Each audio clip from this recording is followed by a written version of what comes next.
Beletrina v živo. Lepo pozdravljeni, dragi bralci in drage bralke, spet v Beletrini. Jaz, Maja, mene že poznate najbrž kot laično bralko in ponavadi spraševalko avtorjev in avtoric v knjigah, ki jih prebiram. Sem danes spet z vami, tokrat, da se poklonimo Ladu Kralju in njegovi novo izšli knjigi Ne bom več drsal na bajerju. Z mano je pa danes Boštjan Tadl, ki mu bom dala besedo, da se sam predstavi, ker o sebi največ ve. Ja, upam, da ne. Skratka, Boštjan Tadl, jaz sem bil Ladov študent, potem pa urednik raznih časopisov, med drugim nazadnje Pogledo. Sicer sem pa tudi dramatik in pisec trenutno brez TV scenarijev. Ok, super. Si že omenil, da si bil Ladov študent. Povej nam kaj več o tem, kdaj si ga prvič spoznal, pa kakšni so bili tvoji vtisi. Jaz sem najprej slišal o Ladotu v drugem letniku, ko je bil prvo leto na faksu, to je bilo torej leta 86-87. Potem pa v naslednjem letniku smo ga pa tudi dobili kot profesorja in že prvo leto, ko smo samo slišali, da je prišel nov profesor, ki je malo poseben, je bilo to seveda vznemirljivo, ne pa nekako priznam, ne toliko, da bi se potrudili takrat že na kakšno predavanje, tako da potem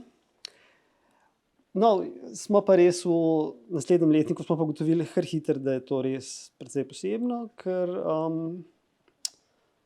se ne vem, kako je zdaj, pa kako je na drugih fakultetah, ampak takrat vse ni bilo čisto običajno, da bi seveda neke debate takoj po predavanju, ne pa to, da so pa seveda tudi takrat že bila predavanja večinoma po popoldanskih, celo zgodnje večernih urah, da se po predavanju zavije Absolutno. Še kam tudi morda nekoliko dlje. No in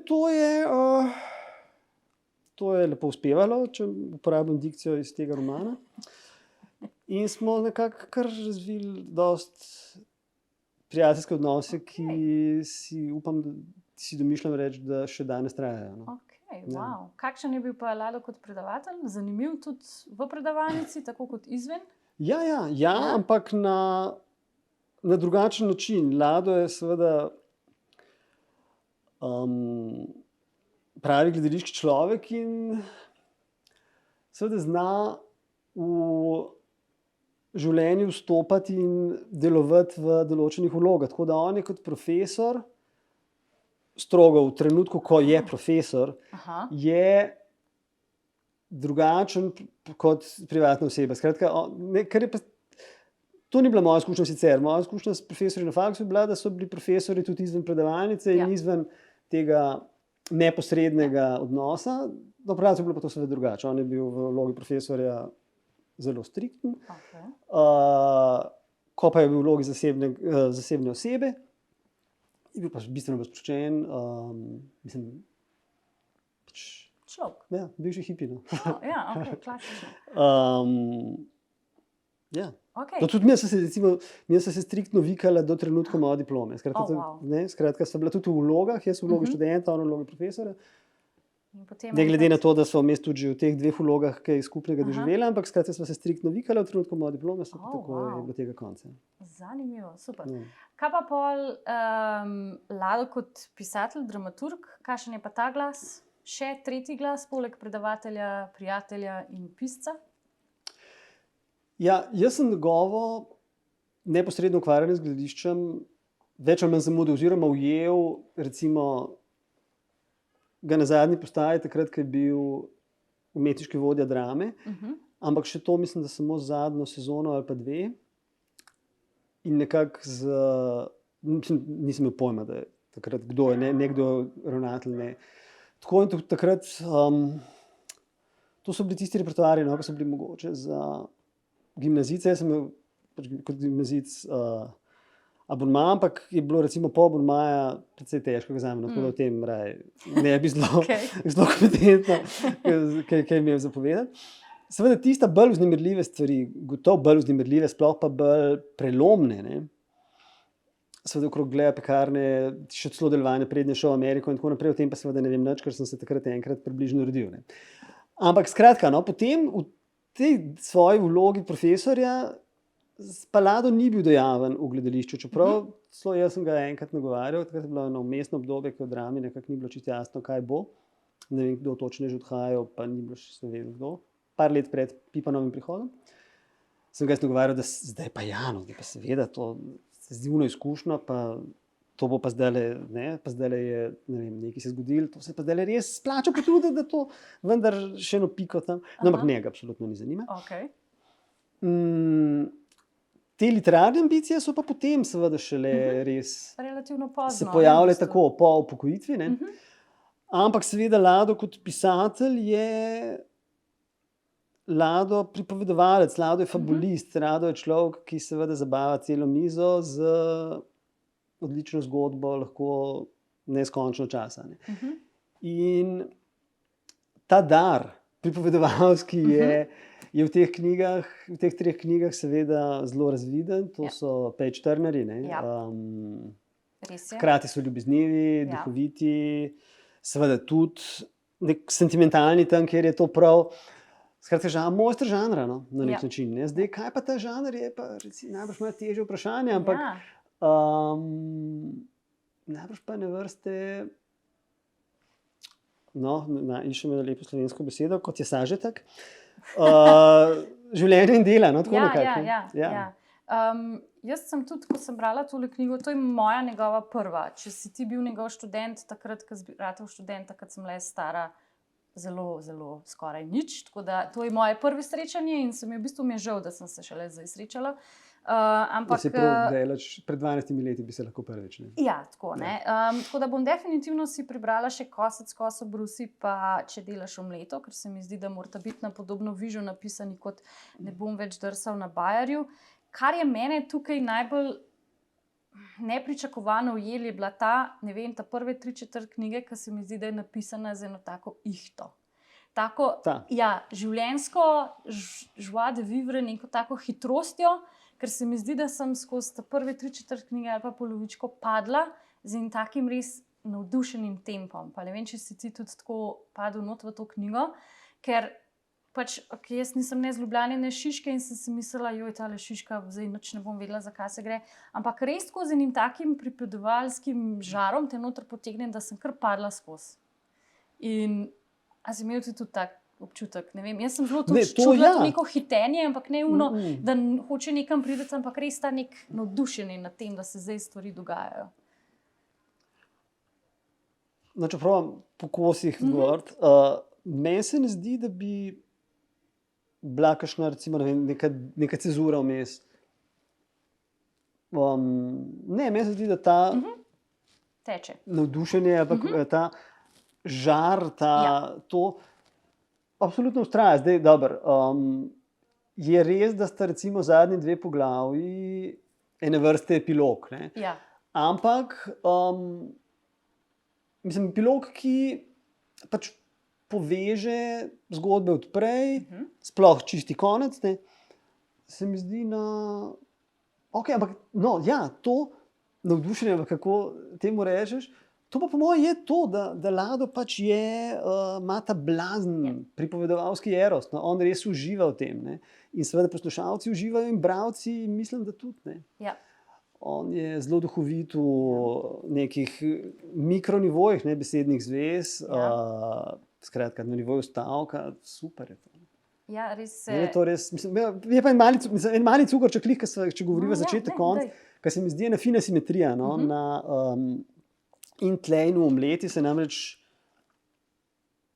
v čistem epilogu in zdaj upam, da to ne bo spoiler, moram to malo previdno formulirati, se pojavi ena zelo zanimiva skratka simetrija, da na začetku tega romana in na začetku onega romana je recimo temu ena živalska epizodica, skratka nekaj se zgodi v zvezi z eno živaljo in obe knjigi se končata z vrnitvijo ne iste živali, ampak istega tipa živali v neki interakciji z junaki. Tako da to je en tak cukrček, ki je, moram reči, mene navdušil že ta prvič in sem bil navdušen, da sem da sem tle spet naletel na njega. Ampak takih, recimo, retoričnih, stilističnih biserčkov, seveda mrgoli. Ja, To je res vrhunsko spisana knjiga, ampak ne na težek način, ne govoriti, poglej, kaj je znam, koliko sem dober. Ampak to z eno tako res light touch, z lahkotnostjo, res virtuozno. Mislim, ko mi je tlele Beletrina povedala, da bom brala avtobiografsko knjigo o fašistični okupaciji Ljubljane, sem lahko malo, spet neka ta, ampak in potem dobesedno na drugi ali pa tretji strani sem lahko, ne, to je neka čist druga scena. No, res pa je, da tudi to ni čista, nima veze z avtobiografijo, seveda, ta junak je najmanj 10 let starejši od avtorja, pa raje še kakšno leto več. Glede na to, da če se lahko zračunava, leta 1943 gre zelo suvereno v partizane, čeprav je star najmanj 18 let. Tam nekje, Mislim, že pol tam neke komandirske zadolžitve. To ne more biti nek... Pomeni, da ni 16, ni pa treba, da bi bil 20, ampak tam vmes nekje pa je, Lado bi bil pa takrat star 5 let. 5 let, skratka ni, to ni on. Se mi pa tudi zdi, kar je mene presenetilo, pa to je mogoče zato, ker sem toliko mlada, pa toliko ne iz Ljubljane, kako v bistvu je se Ljubljana spremenila od takrat do zdaj in to, da je bila Šiška praktično ena vas na obrobju Ljubljane, je mene zelo presenetilo, ker je zelo taka, še zelo kmečka. Zelo me je presenetilo, da je bila Jaga baba vpletena, da so bile kmetije in da je bila čist res ta kmečka situacija.